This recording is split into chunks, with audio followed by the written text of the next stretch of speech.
Hello, hello, welcome. I'm very happy to welcome you on this live event hosted by PageGroup and our brand Michael Page, Page Personnel, Page Executive, and Page Outsourcing. I'm Raphael Asseo. I'm part of Page Executive based in Switzerland. I'll be the host for today's conversation about sustainability and workplace diversity. Let me introduce you with our sustainability expert, starting with Anne-Cécile Remont. Anne-Cécile will be joining. Good Yes. morning. Morning, Anne-Cécile. Welcome. Anne-Cécile was the director of the tire industry project, a fantastic project led by WBCSD, or known as the World Business Council for Sustainable Development. For the one who do not know the organization, it's a great initiative of 20 plus years who is a CEO-led institution of the world's leading sustainable business, working to accelerate the system transformation needed for net zero, nature positive, and more equitable future. Welcome again, Anne-Cécile. Thanks for having me, Raphael. And we have as a second guest speaker, Paula Ordoñez. Hi, Welcome, Paula. everyone. Good Hello. morning. Paula, who's the Corporate Sustainability Director at Savills in Spain. For the ones who do not know Savills, you should know Savills. It's the world leader in commercial property advisor, a 170-year player, UK PLC, where again Paula is heading ESG and sustainability topic for the Spanish market. Welcome, Paula. Thank you. Thank you really both for being here, and we have an important topic to tackle. And again, thank you for our audience for watching us live today. During our conversation, please feel free to ask any question on the chat, and we'll be trying to answer some of the most pertinent ones, but the ones not covered will make sure to be available offline. And please feel free to reach out to me or to us afterwards.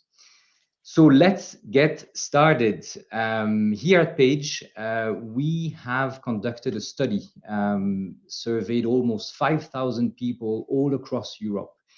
It gave us a very interesting insight on employees' perception of sustainability topic.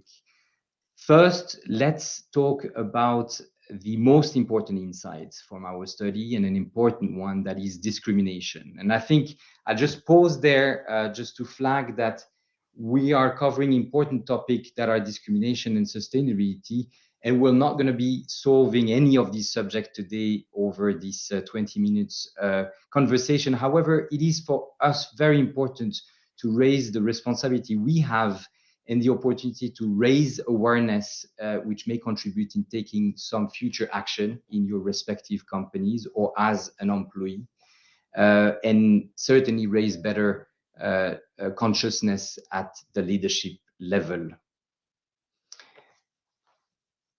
So let's move to the first slide. It's my responsibility. Voila.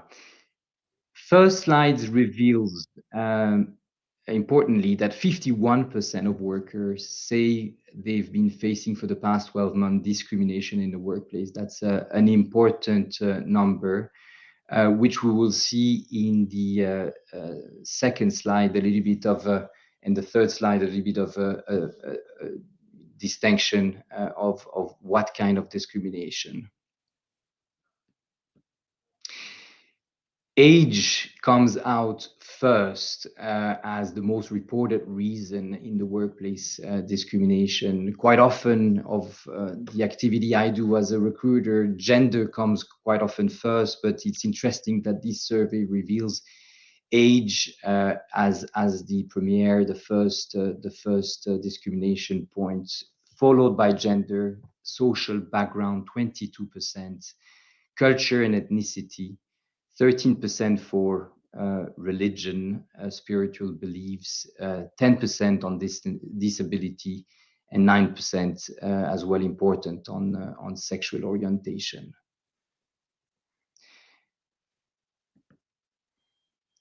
The last slide we're going to show is this important zoom on this gender discrimination. And there, potentially, it's less of a surprise for most of us, where it's of importance even at the employee level, 21% facing discrimination at this level. But it's raising with the hierarchy.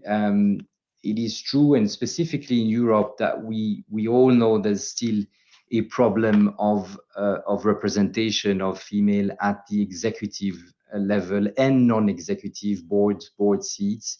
It's improving. It's been improving. I think the Scandinavian countries have been showing good signs for the last 10, 15 years at least, showing the way, but there's still a long way to go.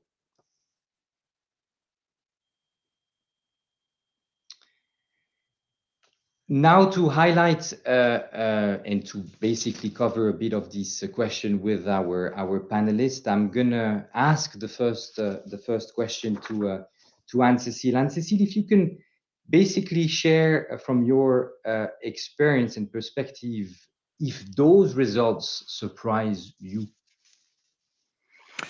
Thanks, Raphael. Well, no, I'm not very surprised. I think things have improved clearly, but there's still a very long way to go. I think the most surprising element when you showed the slide was probably on the order of things.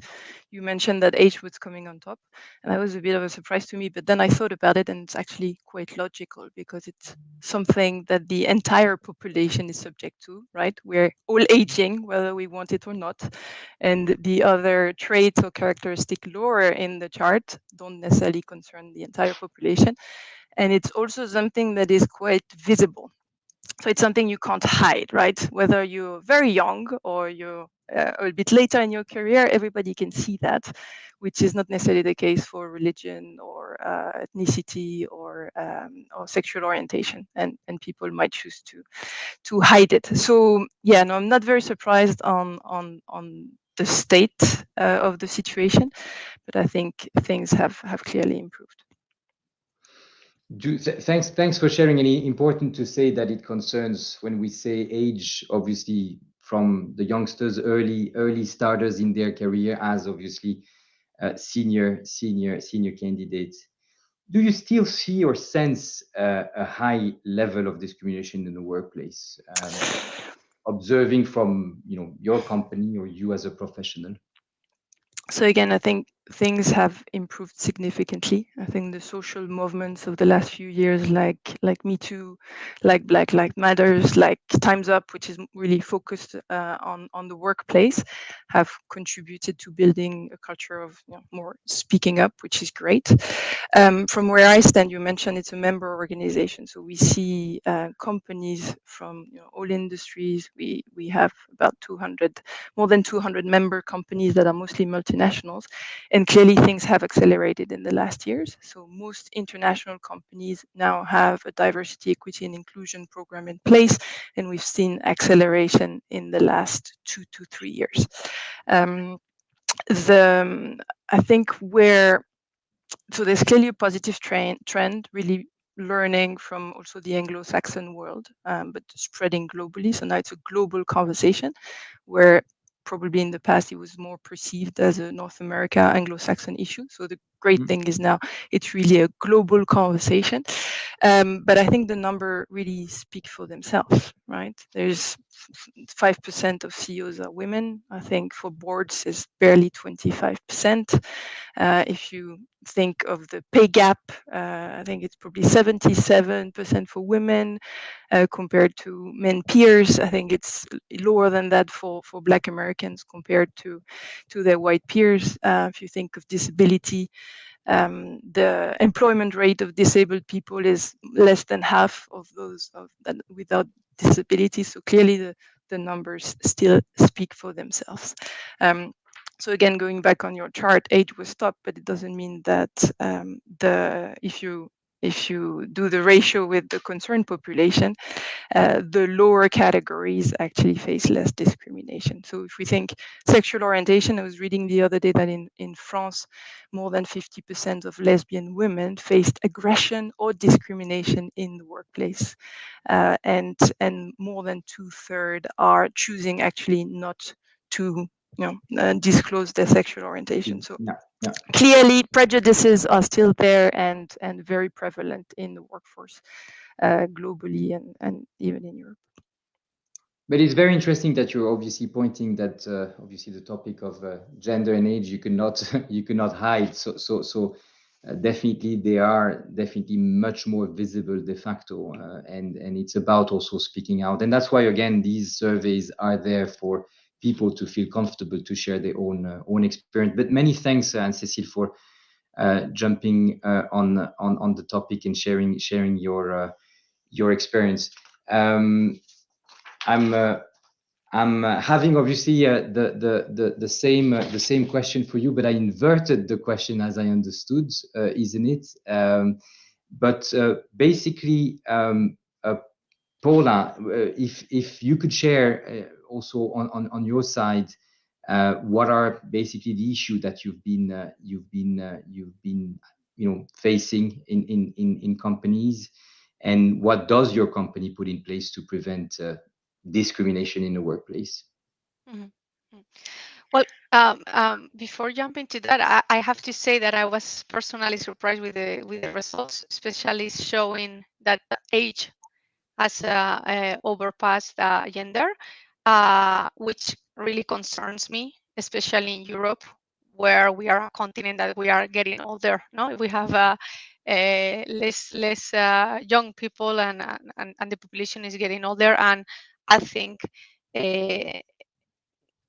older employees can bring a lot of value and a lot of knowledge to the organization. So for me, it's a point of concern, and that we should start working very hard as we are doing for gender. Coming to gender, I'm not surprised that we are still on those levels. There's still, and I agree with Anne-Cécile, there has been a lot of improvement. Companies are making many efforts, but if we don't want to incur in positive discrimination, which I think that is not even good for women, and we don't want positive discrimination, it will take, it's a long run career, right? So companies, they are putting in place a lot of measures to fix gender, but still, especially in C-levels, it will take some time not to feed this pipeline. What I have seen so far in my professional career is that it's very important to distinguish which type of discrimination you are subject to in the organization, and also to make people understand what discrimination means.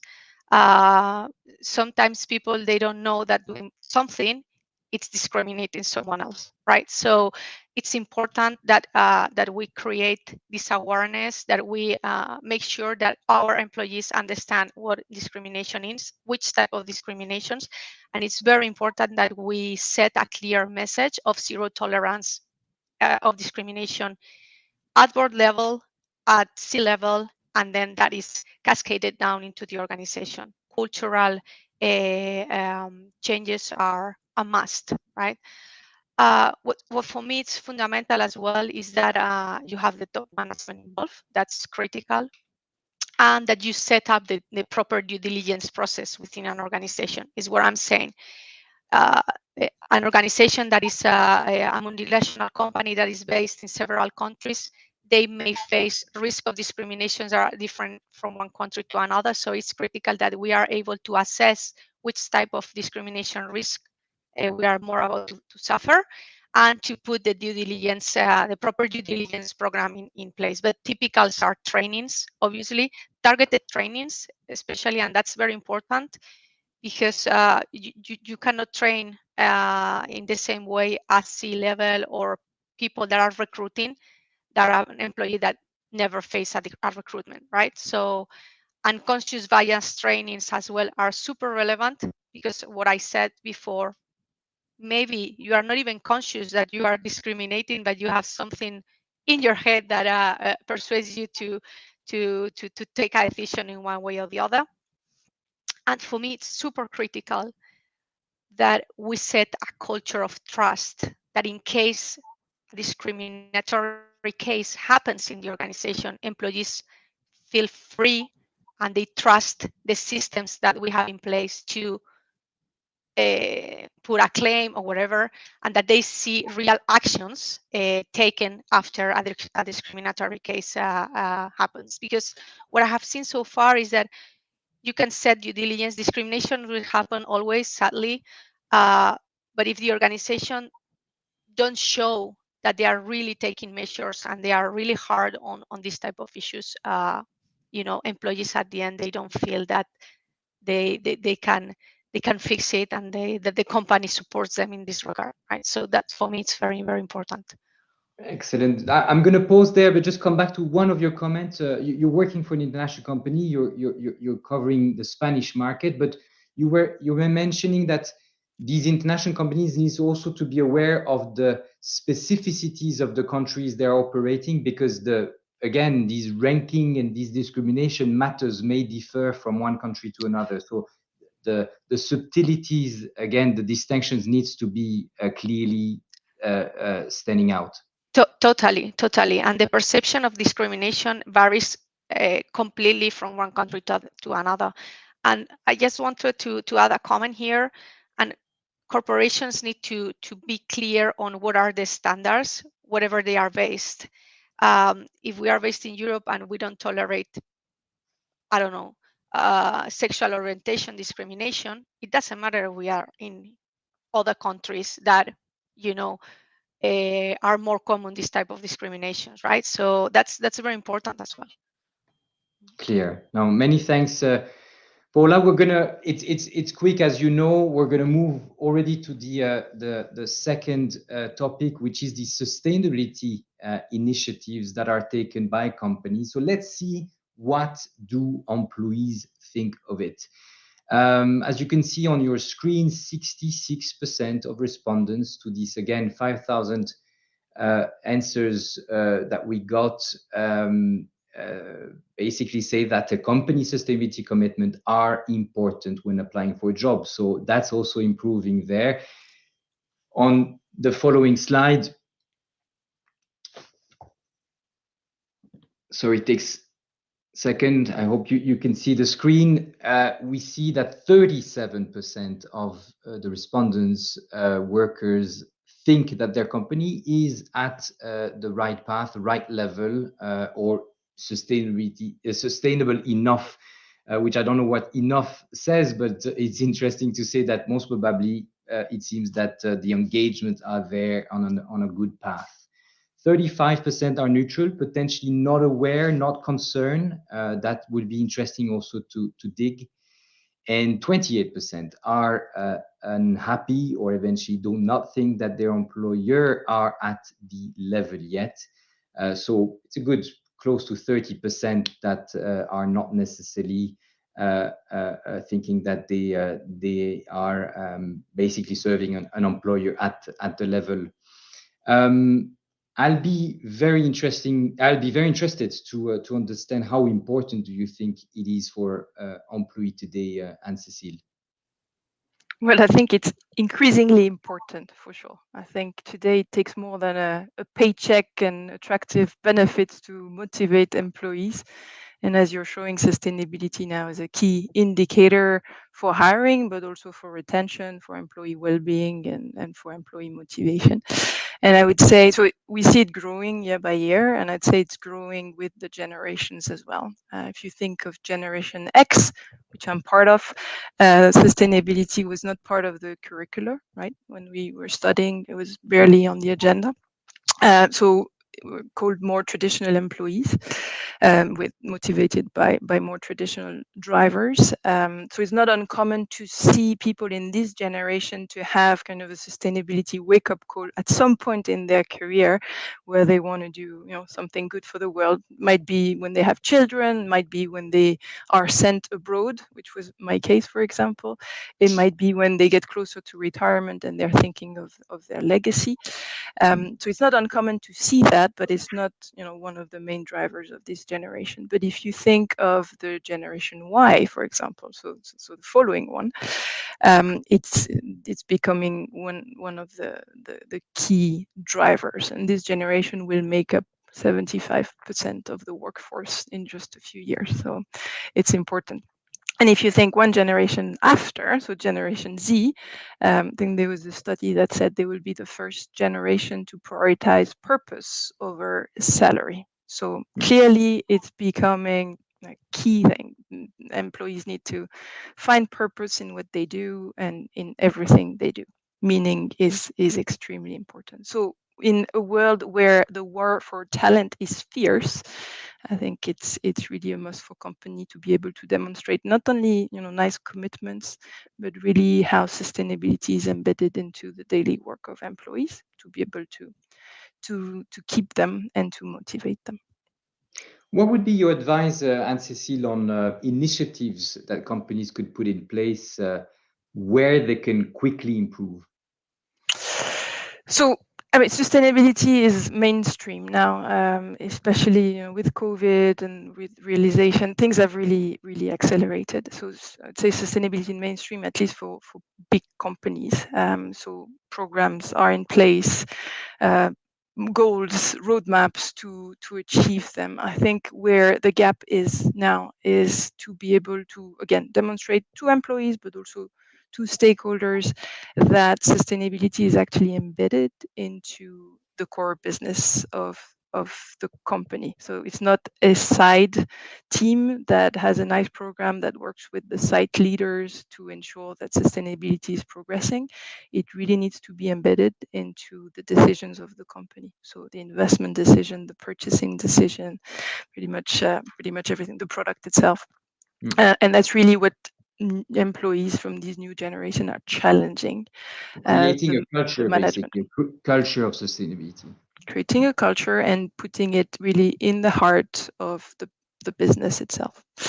So I think that's one. And again, on everything that has to do with the company footprint, so their own carbon footprint, energy, water, a lot has been done over the last 20 years. There's been a lot of progress. I think really the big pocket of opportunity to really step change things is now to work with the value chain, especially with smaller and so SMEs within the value chain. And big business has a role to play here to really work with their supply chain, with their value chain, to transform more the system as opposed to their own footprint. So I would say in terms of priorities now, the priority shifted from really your own operation, because a lot has been done already, to embedding into the business so that your employees and your stakeholders are really clear on what your business is bringing in terms of sustainability. And then really helping transform the value chain and engage smaller companies within the supply chains. Thank you, Anne-Cécile. I'm going to move to Paula. Paula was an early adopter of ESG topic. I understand you talking about education. You were already having a master in ESG, I think in 2006, if I did my homework correctly. What does your company do to engage its employee on the topic? You were talking about discrimination before, on saying it's about talking about it, open talk. What else? And there on broadly sustainability matters. Yeah. So for me as well, I work on this, so I cannot say the other way. But for me, it's mainstream. What Anne-Cécile is saying is clearly mainstream. It has arrived to stay. The COVID has impacted massively as well on how employees need to come back to the office. We are seeing that there has been a cultural decouplement from employees to with the organizations, and sustainability clearly impacts on productivity because creates a sense of belonging, motivates employees, break the silos, etc., etc. So it's very important that sustainability, and I retake Anne-Cécile's words, it's integrated in the core of the organization. It should not be a siloed department, but a department that works in collaboration with the rest of departments within an organization.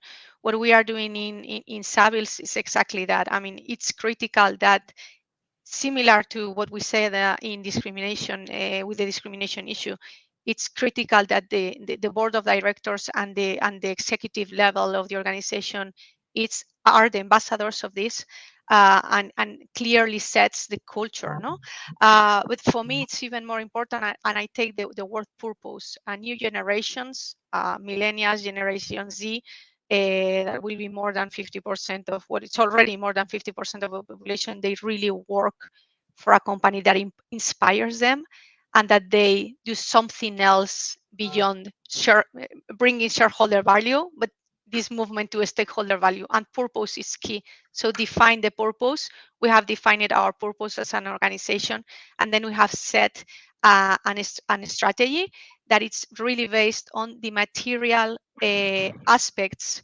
for an organization like Savills. And I make an emphasis in this word materiality. It's super critical for the success of sustainability within an organization and to avoid greenwashing.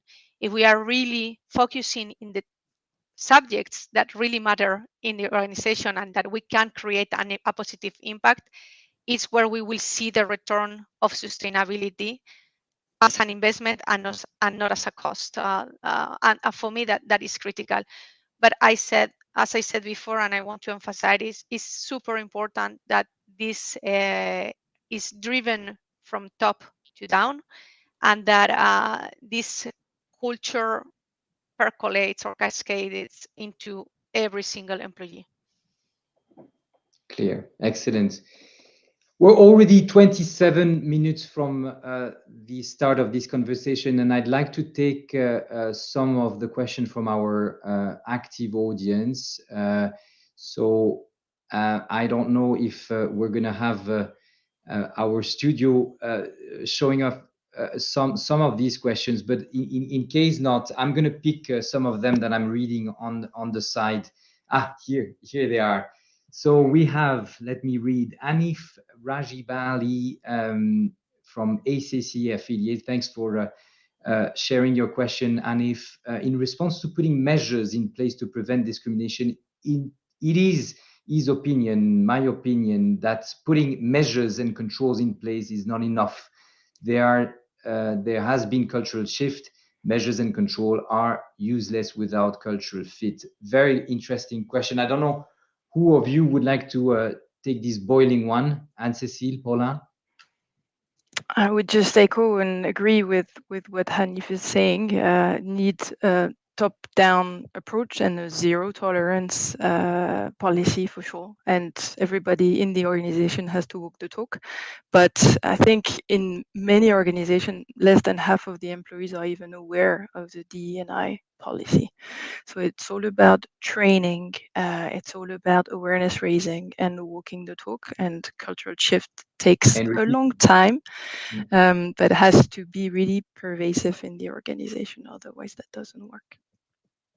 Yeah. And this global to local approach is key as well. So global policy with a local implementation. Adapted, as Paula has pointed. I hope we answered, or that was a remark and a question at the same time.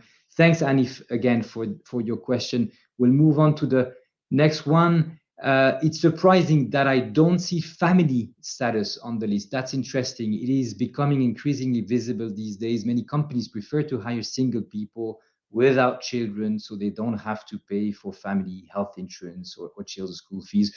We're talking obviously about availability of these parents versus a single person.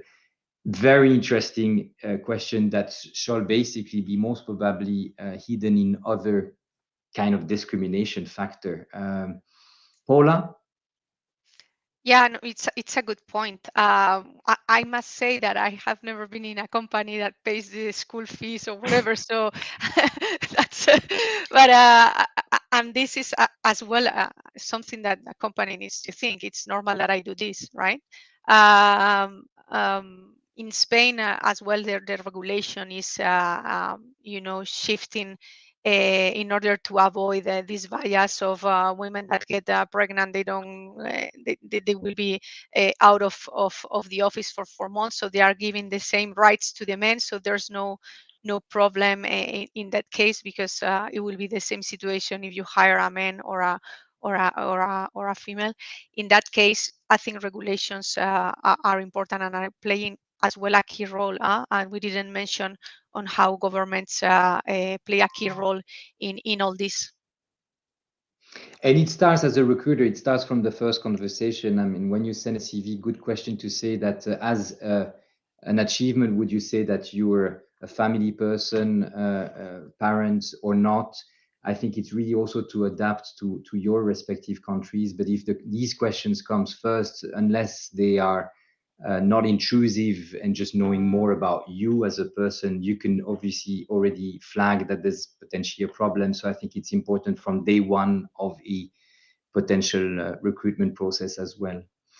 Let's move very quickly to the most probably last question due to time, and sorry for the audience.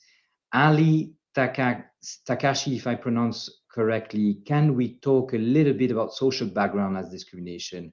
Is being grown up in a poor environment or educated in public schools or something.